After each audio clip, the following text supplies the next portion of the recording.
everyone, सबको जय Hind and welcome back to my new video. I'm Tamanna and I got selected in BSF through SSC GD 2021 and also I'm preparing for other SSC and banking exams. So आपको पता होगा कि मेरा ये जो channel है वो SSC GD के जो एस्पिरेंट है उनको गाइड करने के लिए है। उनके लिए मैं strategy videos and job profile, मेरा जो एक्सपीरियंस रहा है जॉब को लेकर के, वो मैं आपके साथ शेयर करती हूँ। और लास्ट वीडियो जैसा कि आपने देखा था, मैंने SSC GD स्ट्रेटेजी के ऊपर कंप्लीट वीडियो बनाया हुआ था, तो उस पर काफ़ी टाइम टेबल के बारे में और SSC GD मेडिकल के बारे में एंड सब्जेक्ट वाइज स्ट्रेटेजी के बारे में पूछा गया है। तो आज का ये जो वीडियो है वो डेली टाइम टेबल के ऊपर है और धीरे धीरे करके मैं ग्रेजुअली जॉब प्रोफाइल के बारे में आपको बताऊंगी कि SSC GD में जितने सारे फोर्सेस है उनकी जॉब प्रोफाइल क्या है, आपकी और सब्जेक्ट वाइज स्ट्रेटेजी क्या होनी चाहिए एंड फिजिकल मेडिकल पे मैं टाइम टू टाइम आपको अपडेट देती रहूंगी। तो आपको चैनल को सब्सक्राइब कर लेना है, इस वीडियो को पूरे एंड तक देखना है क्योंकि ये बहुत ही इंपॉर्टेंट वीडियो है। अगर आप SSC GD में पहले अटेम्प्ट में सिलेक्शन लेना चाहते हो या तो फिर आप रिपीटर हो तो भी, कि आपका जो डेली का शेड्यूल है वो कैसा होना चाहिए ये उस पर। तो वीडियो को ज्यादा लंबा मैं नहीं करूंगी, मैं जल्दी जल्दी सब कुछ बताते जाती हूँ। आप कॉपी और पेन निकाल लो और नोट डाउन कर लो एंड अपनी सहूलियत के अनुसार जैसे आपको कंफर्टेबल हो वैसे आप अपनी रूटीन जो है वो बना लेना। तो टाइम टेबल को स्टार्ट करने से पहले आपको ये जान लेना होगा कि आपके पास कितना समय है, मुझे कंप्लीट कितने महीने की स्ट्रेटेजी बनानी है और उसके हिसाब से हमें डेली शेड्यूल कैसा करना चाहिए। तो आपको पता होगा कि एप्लीकेशन लास्ट अक्टूबर से अप्लाई होना स्टार्ट हो जाएंगे। ठीक है, मे बी नवंबर में ये डेट जा सकती है क्योंकि अभी SSC का जो एग्जाम हो रहा है वो थोड़ा थोड़ा डिले हो रहा है क्योंकि वेंडर चेंज हो गया है। पहले पेपर TCS करवाती थी, अब एडिक्विटी करवा रही है, तो उसके अकॉर्डिंग अपने प्रिपरेशन को ध्यान पे रखता होगा। आपको इन सब बातों पे ध्यान नहीं देना कि कौन सा पेपर कौन करवा रहा है, हाँ जानकारी में रखना है, पर ये भी नहीं कि लापरवाही में छोड़ भी देना है कि अभी तो पेपर या डिले हो रहा है तो मैं प्रिपरेशन करना छोड़ दूं। नहीं, आपको अपना प्रिपरेशन कंटिन्यू रखना है, अच्छे से करना है। तो आपका जो फॉर्म है वो अक्टूबर में आ जाएगा, लास्ट अक्टूबर में, और जो पेपर है वो फेब तक तो हो जाएगी। ओके, फेब एंड मार्च तक 2026 में। तो ओवरऑल आपका जो टाइम है वो 4 to 5 मंथ का है। ओके, और काफी बच्चों का कमेंट आता है कि 4 to 5 मंथ इनफ है SSC GD का एग्जाम क्लियर करने में, तो बिल्कुल इनफ है अगर आप सही स्ट्रैटेजी के साथ चलो तो। ओके, तो ये आपका ओवरऑल टाइम हो गया। अब स्ट्रैटेजी की वीडियो जो मैंने बताई थी कि कैसे कैसे क्या करना है, स्टार्ट कहाँ से करना है, शुरुआत कैसे करना है, उसके ऊपर मैंने वीडियो बनाया हुआ है, लिंक डिस्क्रिप्शन में है, आप जाके वहां से देख लेना। और वो देखने के बाद अगर आप डेली टाइम टेबल देखोगे तो ज्यादा समझ में आएगा। ओके, तो डेली टाइम टेबल में आपको सिलेक्शन लेना है तो आपको एक सही शेड्यूल डेली का होना चाहिए। ओके, एक तो कंप्लीट स्ट्रेटेजी होती है जो पूरे 6 महीने की होती है, उसके बाद उसको ब्रेक करना होता है daily daily daily daily workload में। ओके, कि आप डेली क्या कर रहे हो उस पे ही आपका सिलेक्शन जो है वो डिपेंड करता है। तो आपको 4 से 5 बातें जो ध्यान में रखनी है। पहला मॉक टेस्ट जो आपका टाइम मैनेजमेंट करेगा और सिलेक्शन तक यही पहुंचाने वाला है। बहुत सारा PYQs लगाना है आपको, चाहे वो बुक से लगाओ PYQs के, या फिर आप मॉक टेस्ट से लगाओ या सेक्शनल टेस्ट से लगाओ, किसी चीज से भी लगाओ, कोई फर्क नहीं पड़ता, PYQs लगाओ। तीसरा चीज रिवीजन रिवीजन रिवीजन। ये नहीं कि आप सिलेबस बस कंप्लीट करते जा रहे हो, रिवीजन आप कुछ नहीं कर रहे हो, तो क्या होगा ना, आप पढ़ते जाओगे, आगे बढ़ते जाओगे, पीछे वाले भूलते जाओगे, फिर आगे बढ़ते जाओगे, फिर पीछे वाला भूलते जाओगे। तो इससे क्या होगा, आपका प्रिपरेशन जो है वो कंप्लीट नहीं होगा एंड सिलेबस कभी कंप्लीट नहीं होगा। तो रिवीजन रिवीजन रिवीजन रिवीजन, तो रिवीजन जो है वो काफी इंपॉर्टेंट है। एंड आता है अब आपका सिलेबस को भी कंप्लीट करना है। मैथ्स का, रीजनिंग का और हिंदी का, ये तीन, और इंग्लिश जिनका है, मतलब हिंदी या इंग्लिश जिनका भी है, तो ये 3 सब्जेक्ट का सिलेबस पूरा कंप्लीट होना चाहिए। ओके, जीके जीएस का कंप्लीट नहीं होता है, और ये चीज को एक्सेप्ट कर लेना कि जीके जीएस का किसी का भी सिलेबस कंप्लीट नहीं होता है, किसी का भी नहीं। जो CGL का भी प्रिपरेशन कर रहे होते हैं ना, उनका भी जीके जीएस का सिलेबस कंप्लीट नहीं होता है, कभी नहीं। तो आपको इन 3 सब्जेक्ट का सिलेबस कंप्लीट करना है, इन 3 सब्जेक्ट में फुल मार्क्स गेन करने हैं एंड जीके जीएस में आप जितना कर पाओ उतना अच्छा है, लेकिन ये 3 सब्जेक्ट में आपका क्या होना चाहिए कि नंबर नहीं कटना चाहिए। ओके, ऐसा प्रिपरेशन करना है। तो ये 4 से 5 बातें थी जो आपको ध्यान में रखना है। अब डेली शेड्यूल में मैं 2 पार्ट में बांटूंगी, एक मंडे टू फ्राइडे का टाइम टेबल और क्या पढ़ना है, एंड सैटरडे संडे का अलग से। ओके, तो मंडे टू फ्राइडे का मैं पहले बताऊंगी और सैटरडे संडे का थोड़ा छोटा पार्ट में होगा तो वो मैं लास्ट में बताऊंगी, तो वीडियो को पूरे एंड तक देखना। तो मैं एक फिक्स टाइम टेबल को फॉलो नहीं करूंगी और ऐसा रूटीन नहीं बनाऊंगी कि सुबह 6 बजे उठने हैं, मेरे को ब्रश करना है, बाथरूम जाना है, नहाना है, फिर ये पढ़ना है, फिर वो पढ़ना है। नहीं, मैं स्लॉट वाइज आपके लिए टाइम मैंने फिक्स किया हुआ है कि फर्स्ट स्लॉट में आपने इतना घंटा पढ़ना है, इस सब्जेक्ट को इतना घंटा देना है। बाकी आप अपने अकॉर्डिंग टाइम स्लॉट को चेंज भी कर सकते हो, और कोई सब्जेक्ट आपको इजी होता है, आपको लगता है इसमें मेरे को कम टाइम देना चाहिए तो आप उसमें कम टाइम देना, और कोई सब्जेक्ट आपके लिए ज्यादा हार्ड है, आपको लगता है इसमें मेरे को ज्यादा टाइम देना चाहिए तो उसमें आप ज्यादा टाइम देना। तो सबसे पहले मैं फर्स्ट स्लॉट की बात करती हूँ। तो जो मेरा फर्स्ट स्लॉट है, मैं जब भी अगर पूरे दिन की स्लॉट बनाऊँ और मैं पढ़ूँ, तो मेरे अकॉर्डिंग मेरा टाइम जो है 4 बजे स्टार्ट हो जाता है फर्स्ट स्लॉट का। 4 टू 5:30 एएम रहता है मॉर्निंग में। उठते ही पानी पीने के बाद मैं क्या करती हूँ कि अपने पास रखती हूँ, या तो मेरे दीवार पे चिपका होता है, या तो मैं इधर अगर कहीं मेरा आना जाना होता है तो मेरे पास बुक है या तो कॉपी है, उसमें मैं फॉर्मूला, स्क्वायर्स, क्यूब ये सब लिख करके रखती हूँ। मैंने साइड में आपको लिख दिया है कि आपको क्या क्या याद करने हैं। ओके, और स्ट्रैटेजी, फुल स्ट्रैटेजी वाली वीडियो में मैंने बताया भी था कि आपको स्क्वायर्स, क्यूब कैसे ब्रेक कर करके याद करना है। ओके, तो आपका जो ये 1.5 आवर का टाइम है, उसमें आपको squares, cube, formula and percentage value और वोकैबुलरी, ये जो 5 सेक्शन है, एंड करंट अफेयर्स, ये आपको पढ़ना है। स्टार्टिंग में आपको जो स्क्वायर्स, क्यूब्स, टेबल है वो याद करने में 45 मिनट्स के अराउंड टाइम लगेंगे। फिर धीरे धीरे आपका जो है ये हाफ आवर में कंप्लीट होने लगेगा। ओके, एंड करंट अफेयर्स का एक बुक आता है वार्षिकांक स्पीडी का, आप ये परचेस कर लेना। और इसमें वन लाइनर करके करंट अफेयर्स लिखा हुआ है, तो आप वो यहाँ से करंट अफेयर्स को कवर करते जा सकते हो। इसमें 1 साल का पूरा करंट अफेयर्स होता है। ओके, तो आप इस बुक से करंट अफेयर्स को फॉलो कर लेना। आप चाहोगे ना कि मैं वीडियो बनाऊं, मतलब वीडियो देखूं करंट अफेयर्स के, फिर उसके नोट्स बनाऊं, फिर नोट्स बना के मैं करंट अफेयर्स याद करूं, तो इससे आपका बस टाइम बर्बाद होगा और करंट अफेयर्स से कुछ ज्यादा क्वेश्चन भी नहीं आने वाले। ये आपका फर्स्ट स्लॉट हो गया। एंड देन आप सेकंड स्लॉट में आएंगे। सेकंड स्लॉट जब आप ब्रेकफास्ट कर लेते हो, कुछ खा पी लेते हो, थोड़ा एक्सरसाइज करने के बाद, ठीक है, तो सेकंड स्लॉट जो है वो 7 बजे से शुरू होता है। 5:30 6:30 से 7, मतलब आपने थोड़ा ब्रेक लिया और 7 बजे से लेकर के ये 2 या 3 घंटे का लो, क्योंकि जब मॉर्निंग के टाइम पे हम पढ़ते हैं ना 7 से लेकर के, तो लगातार बहुत अच्छा पढ़ाई होता है। मैं सबकी बात नहीं कर रही, सबका किसी का हो सकता है कि नाइट में, इवनिंग में अच्छा हो, मेरा मॉर्निंग में होता है, तो इसलिए मैं बता रही हूँ। मेरा मॉर्निंग का जो टाइम है वो 7 टू 10 एएम मैं मैथ्स को प्रीफर करना चाहती हूँ, ताकि वो जो मॉर्निंग का टाइम होता है वो दिमाग बहुत एक्टिव होता है। और जिस बच्चा का मैथ्स कमजोर है, उनको तो और अच्छे से उसमें दिमाग लगा के, मन लगा के, खाली दिमाग में मैथ्स को पढ़ना चाहिए, क्योंकि सुबह सुबह के टाइम पे पूरा दिमाग खाली है आपका। ठीक है, तो उस टाइम आप अगर मैथ समझ में नहीं आती है, उस टाइम आप समझने की कोशिश करो मॉर्निंग के टाइम पे, तो आपको समझ में आ जाएगी। ओके, तो आपको क्या करना है, अगर आपने बैच लिया है तो ठीक है, नहीं लिया है तो यूट्यूब से अगर कंप्लीट कर रहे हो तो यूट्यूब से कंप्लीट करना है।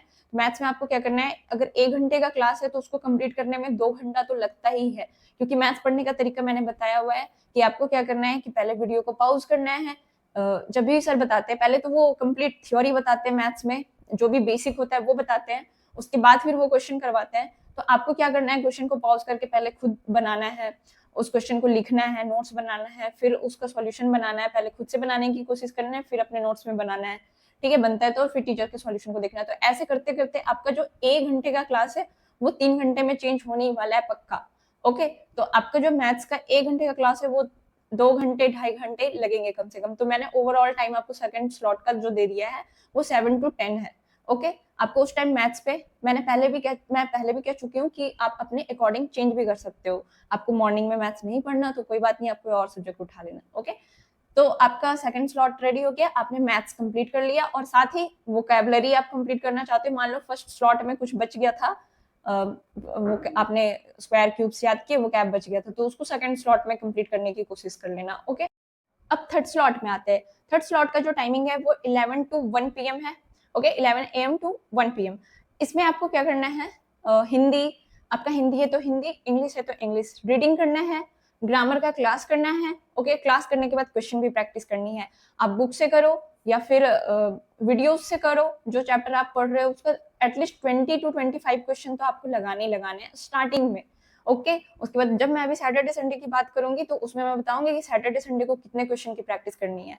बट डेली बेसिस पे इंग्लिश या हिंदी में आपको अपना वीडियो के थ्रू ग्रामर के चैप्टर कंप्लीट करनी है, एंड ग्रामर का 25 to 30 क्वेश्चन लगाने हैं, एंड वोकैबुलरीज याद करनी है।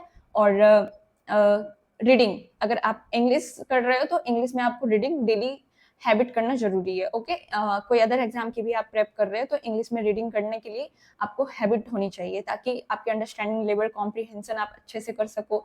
हिंदी में भी कॉम्प्रीहेंशन आते हैं, तो जिनकी हिंदी अच्छी होती है उनको तो ज्यादा हिंदी पे ध्यान देने की जरूरत नहीं होती है, पर फिर भी उनको वर्ड्स हिंदी के करने जरूरी होते हैं, क्योंकि काफी सारे ऐसे वर्ड्स होते हैं जिनके अपोजिट मीनिंग हिंदी में भी नहीं आते हैं। ठीक है, तो आपको वो तो करना है, तो अपने words, reading, grammar and grammar के जो रूल्स वगैरह होते हैं एंड क्वेश्चंस होते हैं वो आपको करने हैं थर्ड स्लॉट में, जो कि 11 टू 1 PM है। Okay, 11 AM to 1 PM। अब आते हैं, थर्ड स्लॉट आपका कंप्लीट हो गया। थर्ड स्लॉट के बाद आप 1 बजे अपना लंच करोगे, थोड़ा देर सोओगे अलार्म लगा करके, ठीक है। तो 1 से 2, 2 से 3, ओके, 3 बज जाएगा आपका। उसके बाद आपका स्टार्ट होगा फोर्थ स्लॉट। फोर्थ स्लॉट में आपका होगा मॉक टेस्ट। आपको एक दिन, जैसे मॉक टेस्ट का तो डेली डेली स्लॉट बन गया है कि हमको 3 से 4 मॉक टेस्ट लगाना है। तो फर्स्ट डे आप क्या करोगे, मान लो मंडे को आपने मॉक टेस्ट लगाया, फिर ट्यूसडे को उस स्लॉट में 1 घंटे में आपको क्या करना है, क्वेश्चन प्रैक्टिस करनी है मॉक टेस्ट वाले, कि मॉक टेस्ट में कौन कौन सा क्वेश्चन आया था। एक दिन मैथ्स का कर लेना, एक दिन रीजनिंग का कर लेना, फिर एक दिन जीके जीएस का करना, और फिर एक दिन हिंदी इंग्लिश का करना। तो आप 4 दिन में अभी स्टार्टिंग में एक मॉक लगा सकते हो। और अगला जो है, एक दिन आपने मॉक टेस्ट लगाया, फिर तीसरे चौथे दिन में आपने उसके एनालिसिस किया अच्छे से, कौन कौन से क्वेश्चन आए वो देखे, उसको रिसॉल्व किया, मतलब सॉल्यूशन देख देख के सॉल्व किया। उसके बाद फिर आपको जो इम्पोर्टेंट लगता है फॉर्मूला, जो फॉर्मूला के बेसिस पे डायरेक्ट क्वेश्चन थे, वो आपको फॉर्मूला को नोट डाउन करना है, अपना एक कॉपी बनाना है फॉर्मूला लिखने के लिए, वो फॉर्मूला लिखते जाना। ओके, 1 लाइनर टाइप का कुछ जीके जीएस का क्वेश्चन है वो लिख लेना। तो ये आपको करना है 4 दिन में, जो 1-1 घंटा है उसमें, हर दिन में।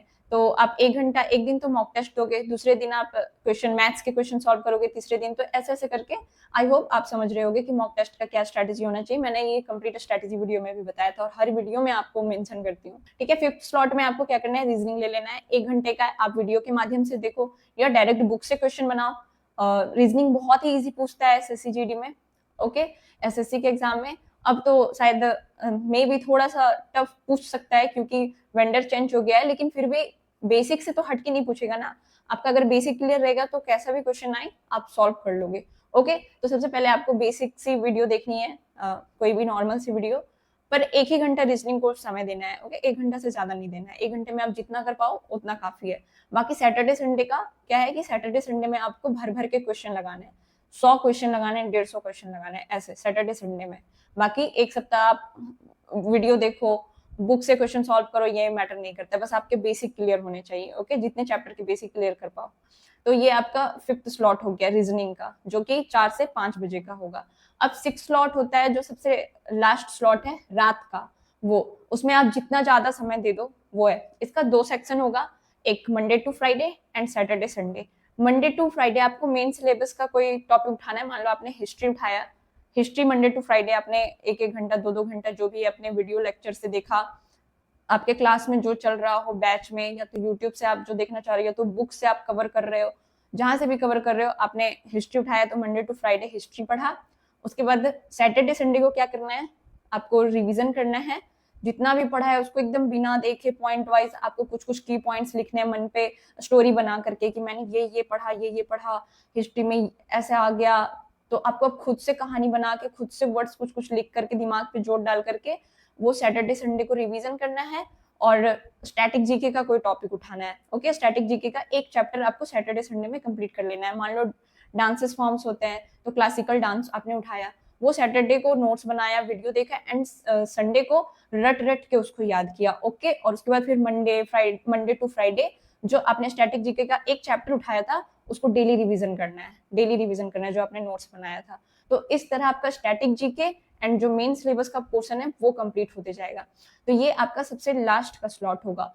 और सबसे रात में सोने से पहले क्या करना है, अपने नेक्स्ट डे का प्लान जो है वो अपने कॉपी में टू डू लिस्ट के तौर पे बनाना है कि मेरा नेक्स्ट डे का जो टारगेट है वो ये है, और बॉक्स बनाते जाना। और जैसे जैसे आपका टारगेट, मान लो आपने सुबह फॉर्मूला याद कर लिया, टेबल याद कर लिया, मान लो कल 18 का टेबल याद करना है, तो आपको उस टू डू लिस्ट में आपको लिखना है कि 18 का टेबल याद करना है। ओके, सो इतना लंबा नहीं लिखना है, बस 18 का टेबल लिख देना। उसके बाद मैथ्स में ये चैप्टर का 50 क्वेश्चन, फिर ये रीजनिंग में ये, फिर हिंदी में ये संज्ञा कंप्लीट करना है।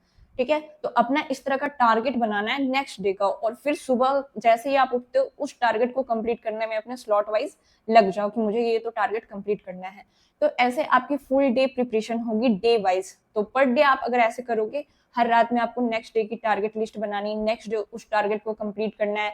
एंड मैंने शेड्यूल भी बता दिया है। और अगर आपको कोई हेल्प चाहिए बुक्स और सब्जेक्ट वाइज स्ट्रेटेजी, कौन से सब्जेक्ट को सही से पढ़ने का तरीका क्या है, एंड कुछ भी अगर आप एसएससी जीडी के एस्पिरेंट हो और एसएससी जीडी के रिगार्डिंग कोई भी वीडियो चाहिए तो आप मेरे को कमेंट कर सकते हो फ्रीली एंड को बिना कोई टेंशन लिए। ऐसा सोचना कि सामने जो है मतलब मैं जो हूँ आपकी कोई दीदी हूँ, आपकी कोई अपनी हूँ, उस सोच करके आप कमेंट में लिख देना। मैं उस पर अच्छे से वीडियो और मैं कोशिश करूंगी कि मैं अच्छे से अच्छी तरह के से एक्सप्लेन कर पाऊँ ताकि आपको इजी लैंग्वेज में समझ में आ जाए। ओके, तो थैंक्स फॉर वॉचिंग। मिलते हैं अगले वीडियो में, तब तक के लिए tata bye bye, take care and be optimistic with Tamanna. Thank you.